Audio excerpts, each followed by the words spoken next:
I've got Doug and Tyler here with McGowans Heating and Air. They had just got done replacing my AC units. One of the things that I noticed was that during the 5 o'clock hour, as the sun was coming in through our windows, that the AC unit that was here before was having a hard time bringing the house down to a comfortable temperature.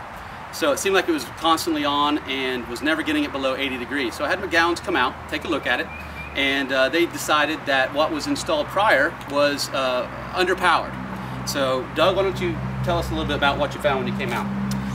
Like you were saying, the system was definitely a little underpowered. It should have been at least a half-ton larger, which is what we installed. The ducting was kind of, how do I say this, was not the top. So someone installed something that was a little subpar?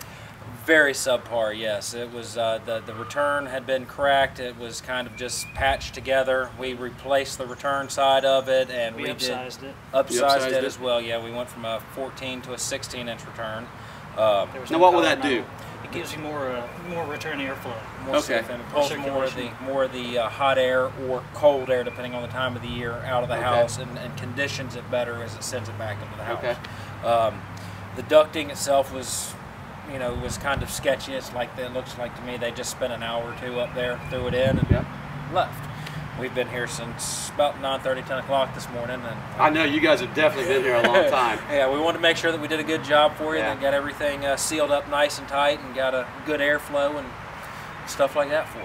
One of the things I noticed was Tyler, you had a little contraption that you put on the unit that was vacuuming out some toxins or the sea. Well, you want to put it under a vacuum. You pressurize the system first to check for leaks. Okay. Then you release that gas and you vacuum it. We like to vacuum at least half an hour, 45 minutes prior to recharging with the new refrigerant. Okay. You want to flush it out. You had R22. Whenever you swap over to R410A, you want to make sure you get all that old refrigerant out. They're not compatible. I can tell you, I've never seen that device before, so I don't think anyone's ever. A lot of people don't use it. I mean, they're supposed to. That's how we do it. We do it the right way. Okay, that's good to know.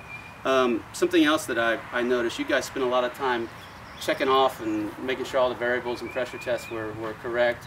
You guys, even though it's on a slab, you guys brought in a slab to make sure, bring it up off the ground 4 inches. Yep, keep it from rotting, keep it from getting as much debris inside of it, keep that bottom nice and dry, and keep it from getting, like I said, getting debris in there causing it to rot faster. Okay.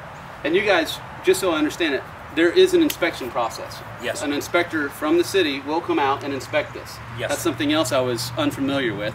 The last person that installed the unit, we never had an inspector come out. So why, tell us a little bit about that. How does that work?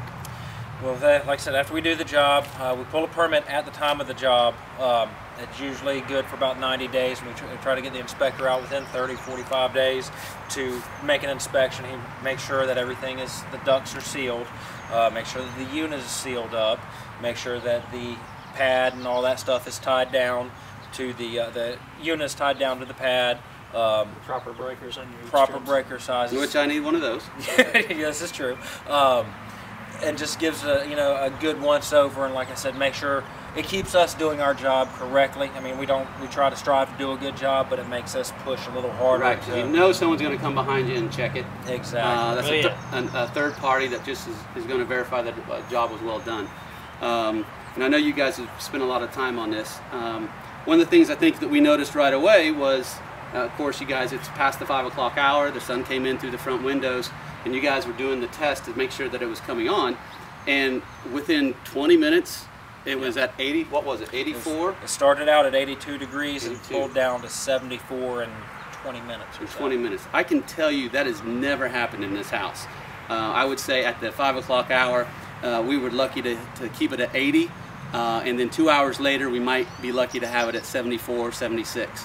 So I think we've got the right tools for the job now. I'm sure our heating bills will go down because of this, and I really appreciate you guys doing a good job and taking the time to do this video as well. Not a problem. Doug, appreciate it. Thank you. Tyler, appreciate it.